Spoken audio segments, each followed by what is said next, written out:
warahmatullahi wabarakatuh. Selamat siang, salam sejahtera bagi semua. Alhamdulillahirrahmanirrahim. Perkenalkan, nama saya Karyanto. Saya adalah dosen Teknik Geofisika Fakultas Teknik Universitas Lampung. Pada kesempatan hari ini kita akan bertemu pada mata kuliah yaitu hidrogeologi, di mana hidrogeologi ini nanti akan membahas berbagai aspek apa saja yang berkaitan dengannya dan dalam aplikasi di bidang apa saja.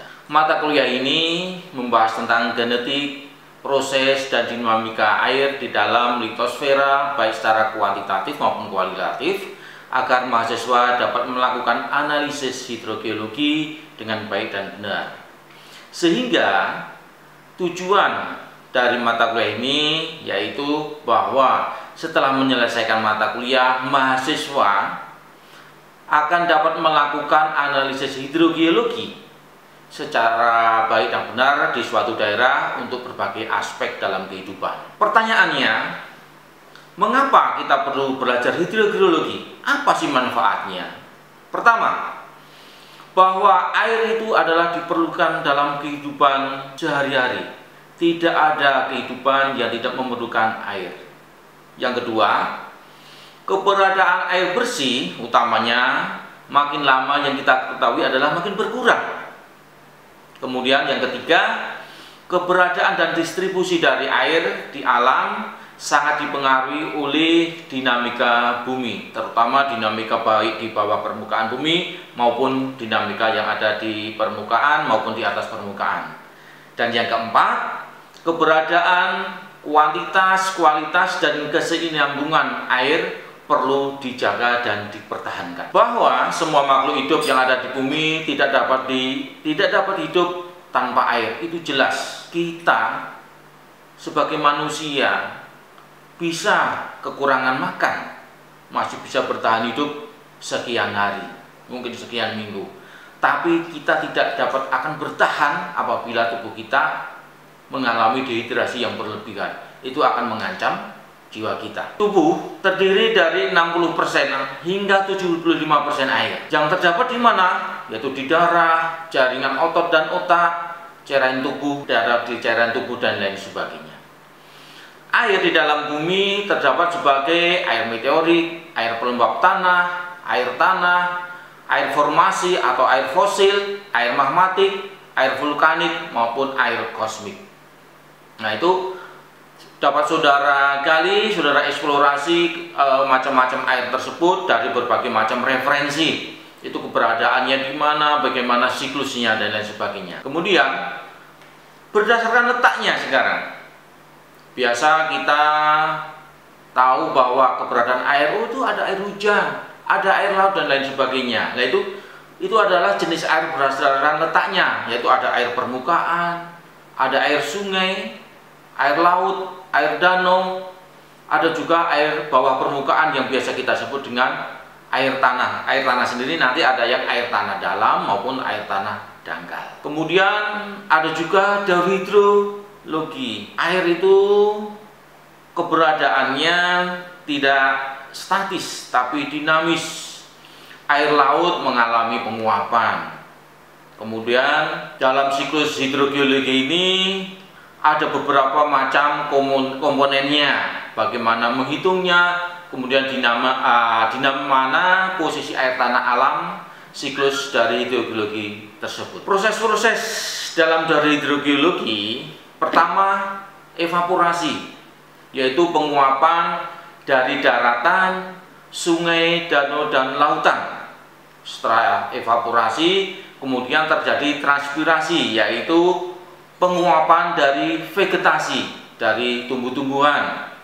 Kemudian setelahnya terjadi proses kondensasi. Apa itu? Yaitu proses pembentukan awan. Selanjutnya dengan proses presipitasi, yaitu pembentukan hujan. Setelah hujan apa yang terjadi? Yaitu aliran air permukaan. Setelah air di permukaan itu air hujan sampai di permukaan, akan terjadi infiltrasi, yaitu peresapan ke dalam tanah atau bawah permukaan. Kemudian setelah terjadi terus-menerus, lama-kelamaan lapisannya menjadi zona yang jenuh, yaitu yang kita sebut dengan nanti proses perkolasinya. Kemudian penurapan, yaitu pemanfaatan. Proses penguapan ada dua, yaitu evaporasi dan transpirasi. Evaporasi ini adalah penguapan pada tubuh air yang terbuka. Sedangkan transpirasi yaitu penguapan yang dilakukan oleh tumbuh-tumbuhan melalui proses fotosintesis. Kemudian transpirasi. Kemudian yang kedua, presipitasi, yaitu perubahan awan menjadi hujan air atau salju. Kemudian infiltrasi, yaitu masuknya air permukaan ke dalam tanah pada zona tanah yang tidak jenuh atau unsaturated wet zone. Kemudian infiltrasi pada batuan suatu basin, yaitu cekungan, di mana air nanti melalui mengikuti hukum gravitasi. Kemudian air tadi, semua air yang ada di bawah permukaan, dia akan disimpan dalam suatu reservoir. Reservoir ini ada beberapa lapisan yang baik sebagai reservoir, di mana salah satu syaratnya bahwa dia mempunyai porositas efektif yang baik. Kemudian mempunyai permeabilitas yang baik juga, sehingga ada beberapa lapisan batuan yang baik untuk zona ini, yaitu salah satunya adalah lapisan batu pasir. Baiklah, kita lanjutkan. Kita akan bicara tentang sistem akuifer dari hidrogeologi, bahwa ada beberapa macam istilah dalam hidrogeologi ini yang berkaitan dengan air tanah. Yang pertama yaitu akuifer. Apa sih sebenarnya akuifer itu? Bahwa akuifer didefinisikan sebagai suatu lapisan, formasi atau kelompok formasi satuan geologi yang mempunyai sifat permeable, baik yang terkonsolidasi, misalnya lempung, maupun yang tidak terkonsolidasi, yaitu misalkan pasir, dengan kondisi jenuh air dan mempunyai suatu besaran konduktivitas hidrolik sehingga dapat membawa air, atau air dapat diambil dalam jumlah atau kuantitas yang ekonomis. Jelas di sini ada akuifer itu mempunyai suatu syarat, atau dipersyaratkan, yaitu lapisannya harus permeable, artinya lapisan tersebut mempunyai tingkat kelolosan air yang baik. Itu akuifer. Kemudian yang kedua yaitu aquiclude, biasa kita sebut dengan impermeable layer. Apa itu? Yaitu definisinya yaitu suatu lapisan, formasi atau kelompok formasi suatu geologi yang impermeable dengan nilai konduktivitas hidrolik yang sangat kecil sehingga tidak memungkinkan air melewatinya. Dapat dikatakan bahwa merupakan lapisan pembatas atas atau pembatas bawah dari suatu confined aquifer. Itu yang kita namakan dengan aquiclude. Kemudian yang ketiga yaitu aquitard, yaitu yang biasa kita sebut dengan semi-impervious layer, yaitu suatu lapisan, formasi atau kelompok formasi suatu geologi yang permeable dengan nilai konduktivitas hidrolik yang kecil, namun masih memungkinkan air melewati lapisan ini walaupun gerakan yang lambat. Dapat dikatakan juga merupakan lapisan pembatas atas atau bawah suatu semi-confined aquifer. Nah, tadi kita sudah bicara tentang confined aquifer, semi-confined aquifer. Apa itu sebenarnya? Yaitu pada istilah yang keempat, yang kita sebut dengan confined aquifer. Merupakan aquifer yang jenuh air, yang dibatasi oleh lapisan atas dan bawahnya merupakan aquiclude. dan tekanan airnya lebih besar dari tekanan atmosfer. Pada lapisan pembatasnya tidak ada air yang mengalir.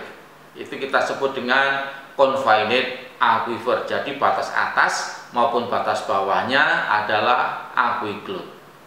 Kemudian yang kelima, semi confined aquifer, merupakan aquifer yang jenuh air yang dibatasi oleh lapisan atas berupa akuitat, ingat yang atas akuitat, dan lapisan bawahnya merupakan aquiclude.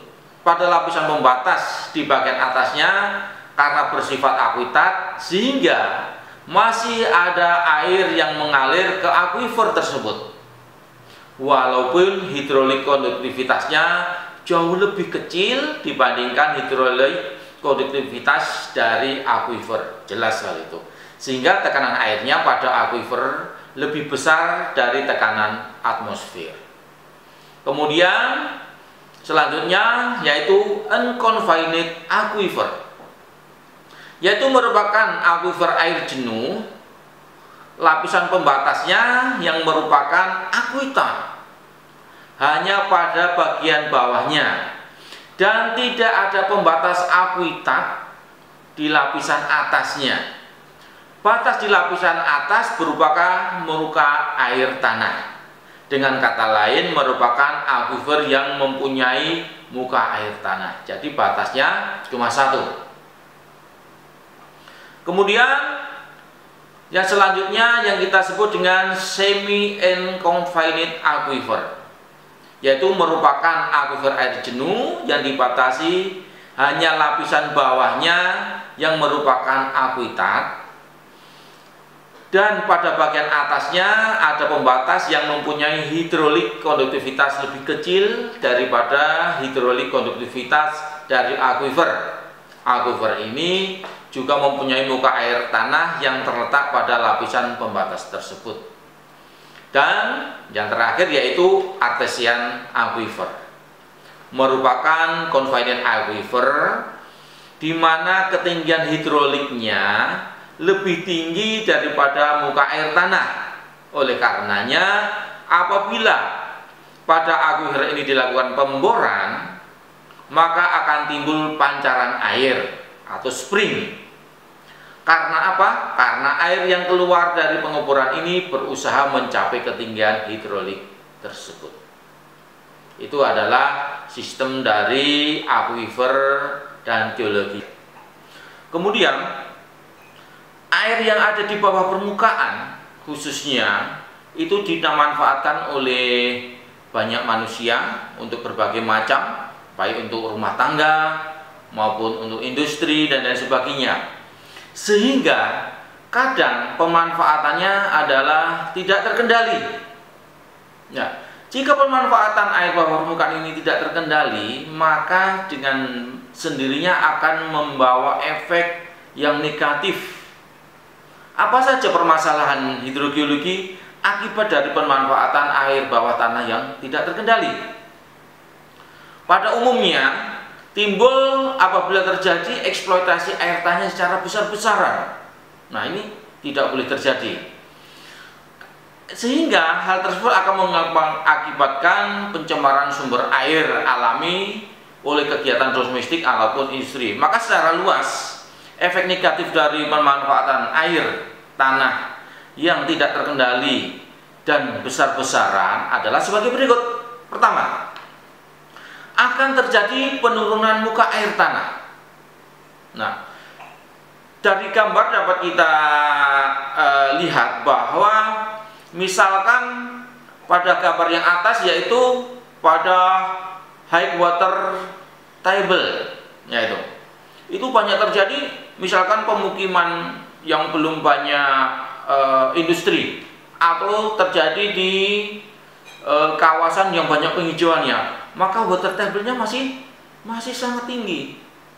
Namun jika daerah tersebut berubah fungsi menjadi misalkan untuk kawasan industri, di mana industri berbagai macam itu akan membutuhkan atau memerlukan air tanah yang banyak, Sehingga apabila di daerah tersebut terjadi pengambilan air tanah yang berlebihan, maka apa yang terjadi? Maka water table-nya akan turun.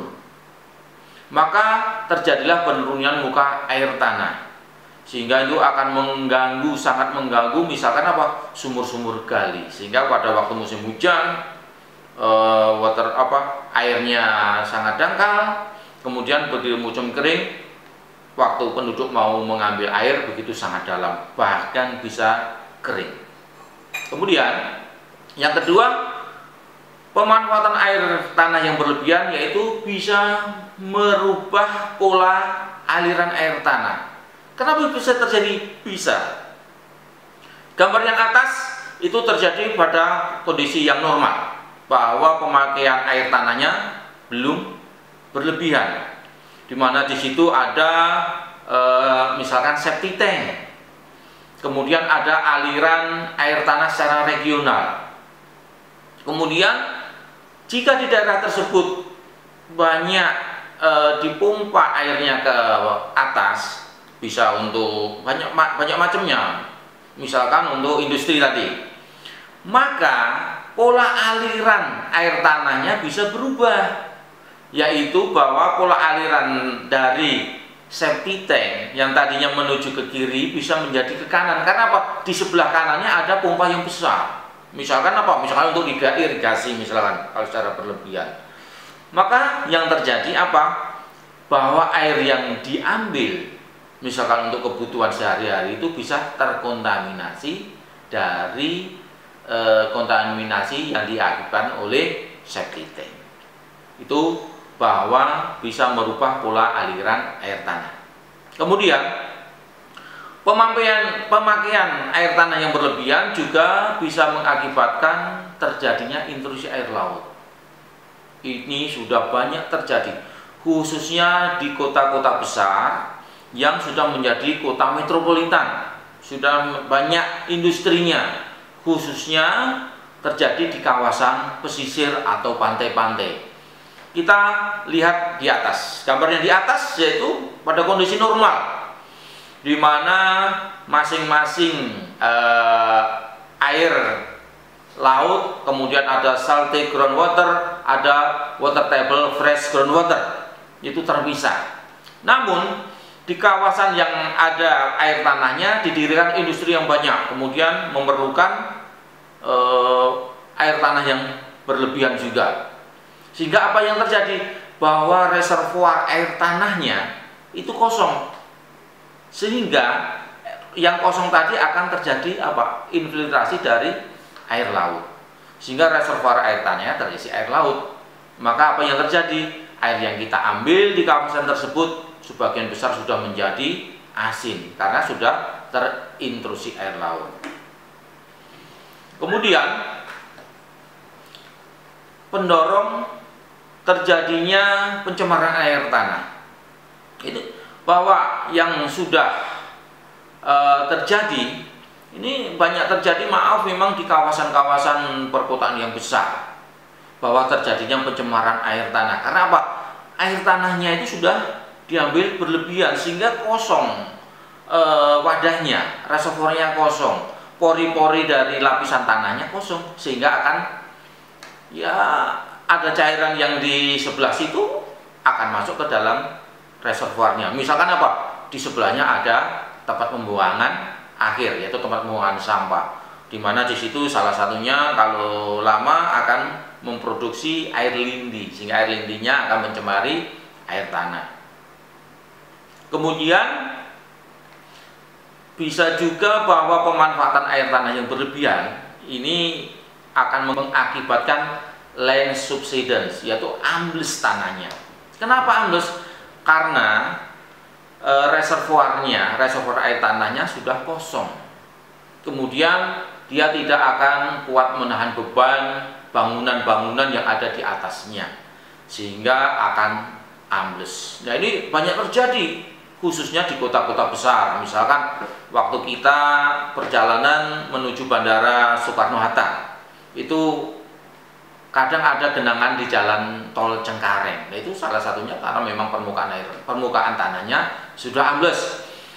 Yang terjadi air rob di Kota Semarang. Kota Semarang udah lama memang itu terjadi rob karena memang kecepatan ambles dari tanahnya lumayan besar. Meskipun di Semarang itu ada lagu bahwa Semarang itu kali ini banjir sudah biasa.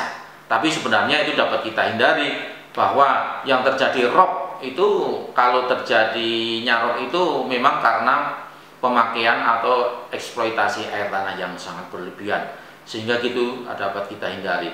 Kemudian ada juga apa? Oh, ternyata kok apa?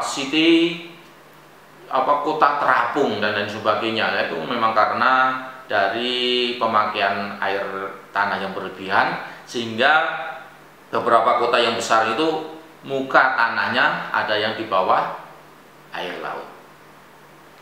Kemudian dampak yang paling dirasakan juga oleh banyak manusia yaitu pemanfaatan air tanah yang berlebihan itu kekeringan.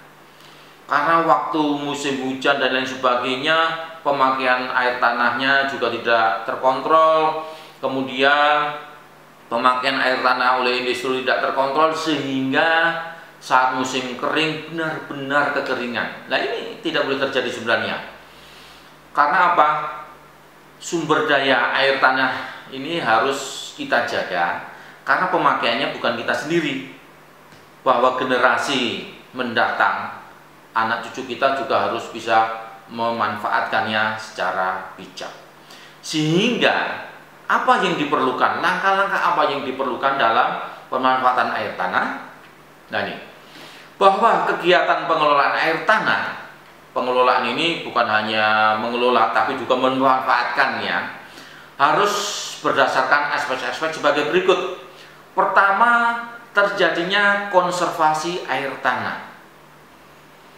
Jadi air tanah ini kalau sekarang ada, maka ke depan, besok lusa dan lain sebagainya harus tetap ada. Karena kita sebagai makhluk hidup tidak bisa mempertahankan kehidupan kita, tidak bisa mempertahankan keturunan kita tanpa adanya air.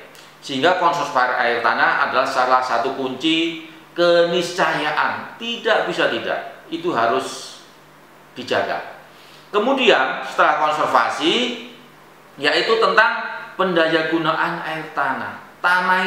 Air tanah khususnya itu dipakai, itu juga harus dikelola, di manajemen, sehingga pemanfaatan air tanahnya terkendali. Seperti tadi, kalau pemanfaatan air tanah itu tidak terkendali, maka yang terjadi adalah bencana. Kemudian setelah konservasi, pendayagunaan, dan juga yang ketiga yaitu pengendalian daya rusak air tanah. Air tanah bisa rusak? Bisa. Rusaknya apa? Kualitasnya bisa berkurang. Bahwa yang kita konsumsi, air tanah yang kita konsumsi untuk tubuh dengan air yang dikonsumsi misalkan untuk pertanian juga harus kita bedakan, sehingga kita bisa mengendalikan daya rusak air tanah. Setelah tiga itu semua, maka selalu kita lakukan evaluasi. Jadi harus ada umpan balik. Setelah kita evaluasi, kita umpan balikkan ke atas lagi bagaimana tentang konservasi air tanahnya. Mudah-mudahan dari pembicaraan kuliah kita yang singkat ini dapat bermanfaat. Sekali lagi kepada rekan-rekan mahasiswa, jangan lupa bahwa kita sebagai generasi muda, sebagai generasi milenial tidak bisa atau tidak boleh memanfaatkan air tanah itu secara sembarangan. Anak cucu kita nanti tidak bisa memanfaatkan keberadaan air tanah yang berkualitas dengan baik. Terima kasih. Sekian, selamat siang, mudah-mudahan bermanfaat. Wassalamualaikum warahmatullahi wabarakatuh.